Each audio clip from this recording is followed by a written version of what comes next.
Les premiers conseillers régionaux de l'ère de la décentralisation au Cameroun sont connus depuis le 8 décembre 2020. Dans le principe, ils sont par le nombre 700 délégués départementaux et 200 représentants du commandement traditionnel qui ont été votés le 6 décembre dernier. Cette échéance aura aussi été marquée par des avis de décès venant de certains départements. C'est le cas de Nko Elias Ambi, conseiller municipal de Windicom dans le nord-ouest, décédé le jour du scrutin, de Bernard Bamanga Lawan, chef traditionnel de 2e degré dans le département de la Benue, qui est décédé juste après son passage à l'urne, et du décès annoncé de son homologue de 1er degré dans le département du Vouri, pourtant porté au conseil régional. Il est donc à croire que c'est avec un effectif en moins que le dit conseil va amorcer cet exercice. Sur le fait, la disposition en cas de décès d'un conseiller régional ne consiste pour le moment qu'en celle-ci. Dans le code électoral, c'est au niveau de l'élection des députés que des dispositions apparaissent qui font état de ce que 12 mois après le décès d'un député, des élections partielles sont organisées pour le remplacer. Mais pour ce qui concerne les conseillers régionaux, aucune disposition claire n'aborde cet aspect-là. Est-ce qu'il faudra faire une analogie? C'est la question qu'on se pose. Est-ce que les choses vont rester en l'état? Voilà. Mais pour ce cas précis, il n'y a pas de disposition claire abordée dans ce chapitre-là. La vacance dans ce cas d'espèce ne sera d'ailleurs pas la première observée au Cameroun. Il n'y a pas de disposition qui règle ce problème. Il est possible qu'effectivement ce poste reste vacant. Vous savez, ce ne sera pas la première fois, même pour ce qui concerne les députés, où c'est prévu, si jamais un décès intervient dans les 12 mois de la fin d'un mandat, le député n'est pas remplacé. En guise de rappel, ils étaient 10 236 conseillers municipaux et 14 002 chefs traditionnels sur l'ensemble du territoire national qui ont pris part à ce vote.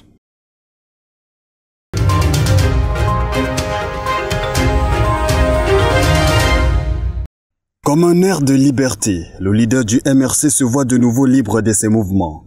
Le parti presque décapité de ses membres influents, envoyé au cachot et sans élu, peut-il toujours espérer à une renaissance sur la scène politique?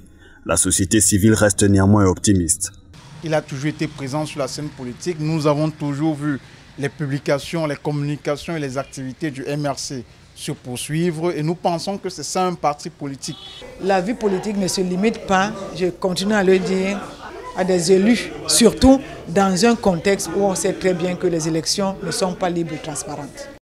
Des atouts pour faire valoir sa politique, le mouvement militant pour la Renaissance dispose encore, comme toujours, selon un monde à venir, les armes nécessaires. Ils ont continué à faire bouger la scène politique au point où justement au travers de leurs marches, au travers de leurs meetings ou de leurs réunions dans leurs bureaux qui ont été plusieurs fois interdites, ils ont été plusieurs fois menacés. Ça démontre que c'est un parti politique que même s'il n'est pas présent dans les institutions, il n'en demande moins qu'il reste une menace pour le pouvoir en place.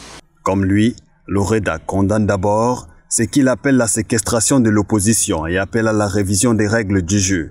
Seule piste pour voir le MRC jouer son rôle. Pour le moment au Cameroun, nous n'avons pas d'institutions fortes.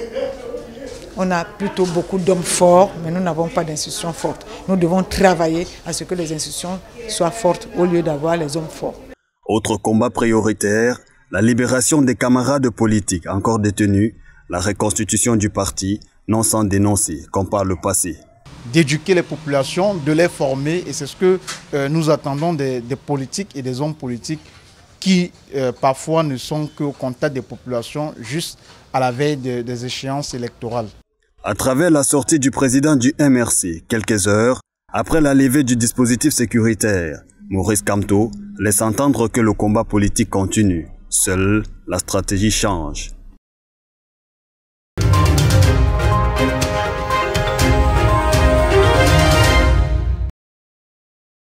Créé au Rwanda en 2012, le Youth Connect est un projet constitué de 7 composantes: Hangout, Convention, Bootcamp, Community Service, Champion, Jobs et Dialogue. Il vise à renforcer les capacités des jeunes et à les mettre en contact avec les leaders des secteurs publics, privés et la société civile à l'effet de forger des partenariats qui aboutiront à l'emploi et aux opportunités entrepreneuriales. Le Youth Connect prime chaque année des jeunes de moins de 35 ans, porteurs de projets de développement et d'entrepreneuriat en Afrique. Au Cameroun, la plateforme s'inscrit dans le cadre du vaste programme des grandes opportunités prescrit par le chef de l'État. La stratégie intervient également dans le processus consacré à l'insertion socio-économique des jeunes, leur autonomisation, ainsi que leur pleine participation au développement économique du pays, afin de lutter par ailleurs contre le grand banditisme ou encore le manque d'emploi jeunes. Le Youth Connect œuvre sans doute à prévaloir à une nouvelle dynamique pour la jeunesse du Cameroun. Il faut préciser que le Youth Connect est une initiative conjointe des Nations Unies et des gouvernements. Au Cameroun, il est placé sous le très haut patronage du président de la République et piloté par le ministère de la Jeunesse et de l'Éducation civique avec l'appui des partenaires au développement. Depuis son lancement en Afrique il y a 8 ans, la plateforme destinée à stimuler l'entrepreneuriat jeune, la création d'emplois et la cohésion sociale est désormais présente dans 12 pays sur le continent.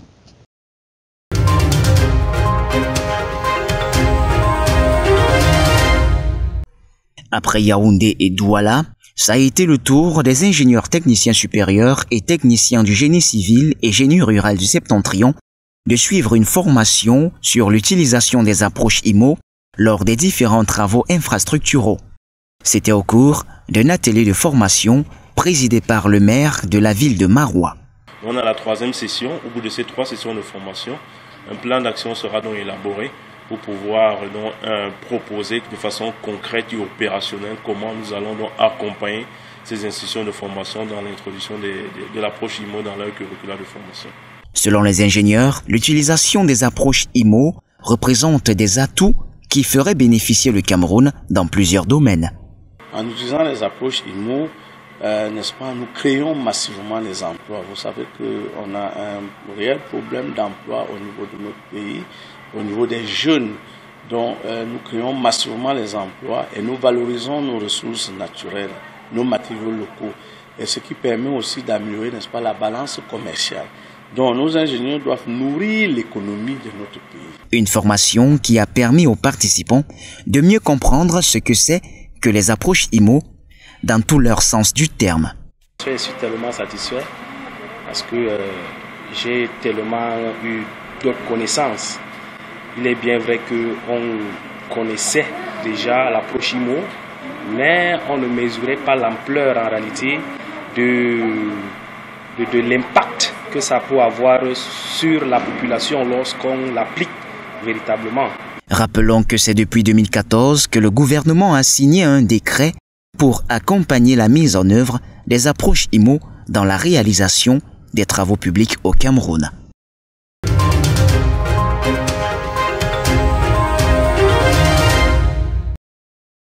Le budget de la commune de Mandjou pour l'exercice 2021 a été unanimement examiné, adopté puis voté. C'était à l'occasion de la rencontre de l'exécutif communal récemment tenue au sein de la salle des fêtes de cette localité située dans le département du Mongo, région du littoral. Après l'exécution de l'hymne national et puis l'orchestration de plusieurs allocutions, notamment celle de Madame le maire, le temps a été donné à la présentation de tous les projets en vue pour cette commune, mais aussi à la validation du budget de la dite commune comme susmentionné. Un budget qui, selon le préfet du Mongo, respecte tous les principes. Les travaux se sont bien déroulés et le budget en lui-même respecte les principes de réalisme, il respecte les ratios prescrits par la loi. Après avoir encouragé cet exécutif communal, piloté par Madame la maire ou encore Madame la mairesse, Teclair Ekosso, en exercice pour sa première mandature, le préfet Yves Bertrand Noël Diana a émis des prescriptions qui permettraient à la commune d'être développée. Nous avons prescrit un travail d'équipe et le respect de la réglementation. Nous pensons que si ces conseils sont bien suivis, la commune de Mandjo fera de plus en plus de grands pas. Rappelons ici que la prévision budgétaire de la commune de Mandjo pour l'exercice 2021 est estimée à plus de 785 millions de francs CFA. Un montant qui permettrait de construire d'autres abris, excepté les oreilles d'éléphant, en cas de soleil.